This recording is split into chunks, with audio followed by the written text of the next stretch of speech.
Hi guys, and welcome to another podcast. So today's episode, I'm going to be discussing the essential tools that you need for miniature building. So I will cover painting in some future videos, but for now, I will just discuss the tools that I would recommend that you get. But before I go on with my video, I just have to do some shout outs. So I have Patreon account and I have some patrons, so I have to do my shout outs. So first shout out goes out to Plutonium OD. Thank you so much for your support, and the next one goes out to Tim's Hobby Corner. Again, thank you so much for supporting my channel. If you would like to support my channel, there are details in the description, and it all goes into making every episode as best as it can be. So I'm going to get into the ins and out, and I'm really going to try and not hit my microphone. Okay, so you've got your models, you've got your box of models, you've got them out, and they're in this kind of format, which is a sprue. So you have to cut them off the sprue. It's pretty obvious what you have to do, but you know, all the help helps. So I'm going to just say the number one thing that we need, and our entire hobby would collapse if it wasn't for glue. So this is Gorilla Super Glue. I actually swear by that. I've been using it for quite a long time. There are other glues. You can get plastic glue. Glue comes in forms of, that one's a super runny. You pour it, it'll run. You can get one which is a gel, so it doesn't run. You have more control over the how much you put on a model part. You don't want to be drowning it in glue. And then another one I have is a brush, so you can brush it on. Again, that's actually a pretty good method of doing that. I know Games Workshop have a couple of super glues they sell. Again, they're great products, and I will not slam them, but I will just say there are cheaper alternatives available. I've not really had any problems with super glue outside of just the lid getting stuck onto the bottle. That happens sometimes more with other brands than some, but you can't really go wrong with super glue. So you've got your glue. Now the parts are going to need to be taken off the sprue, so you're going to be needing to get yourself a pair of clippers, so hobby clippers. These are the actual Citadel brand clippers, so they're like their official ones. I've had these for 3.5 years. They kind of show 3.5 years of use. They are really good, and you can get them through the store, or if you want, you can go through a third party with some discounts. I have another pair here which were super cheap.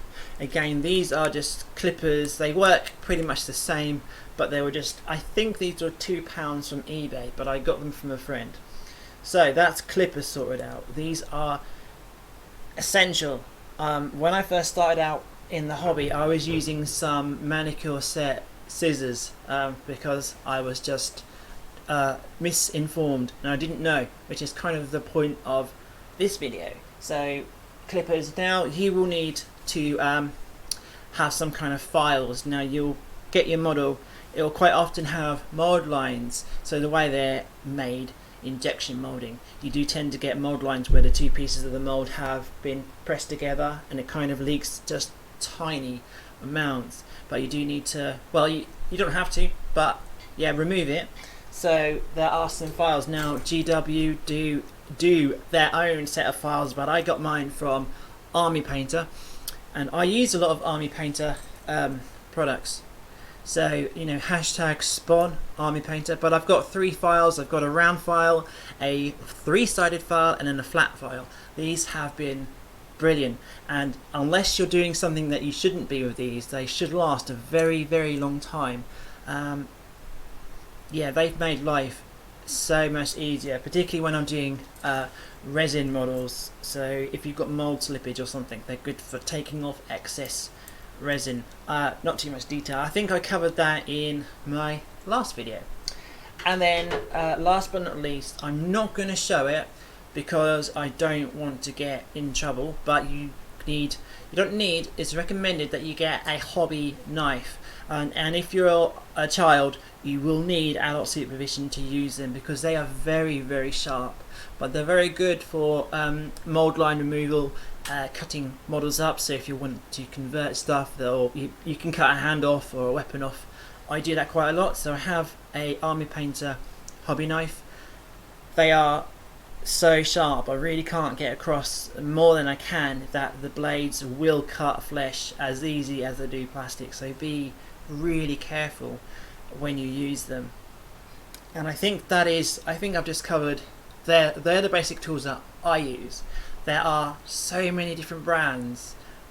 You can stick to the official Games Workshop brands, or you can shop around. There are other companies that make the same products for less, for more. It just depends. It's personal preference. These examples that I've just shown are the ones that I use and I still use. So they found a permanent life in my hobby life.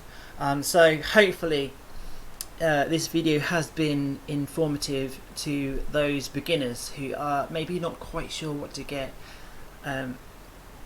Now there are the other side that I will cover is brushes. So different brands of brushes, different types of brushes. I think that does deserve a separate video because there's so many brands and types, and they do vary in price. And I think that I would probably go a bit more in depth with my own experiences and my own preferences. So I'm sure that will probably be the next video, or it will be planned to be a video in the future. Now just very quickly, I need to just mention that I do have Patreon. The details are in the description. Now I'm always looking for suggestions on content. If you're a patron of mine, you get added to the Discord. So I have a Discord server just for my patrons where you can talk, discuss, show your models, ask for advice, or give me advice, or give me ideas for content. So if you would like to be part of my Chickcast fan club, then that would be just awesome. But it's all in the description. If you have any ideas, pop them down in the comments. I do pin some people's comments if I like them. I am open to constructive criticism, so if you have something good or bad, just let me know. And also just would like to thank all the subscribers. As of today, as I record this, I have 200 subscribers on YouTube, which I'm pretty happy with that.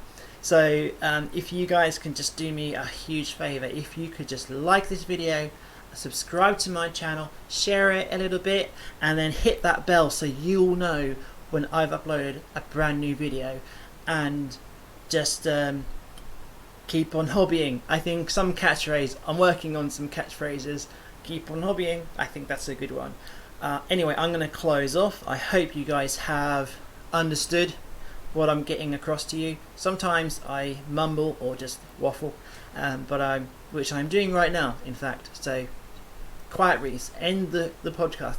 So I will catch you in the next one, which should be soon, I hope.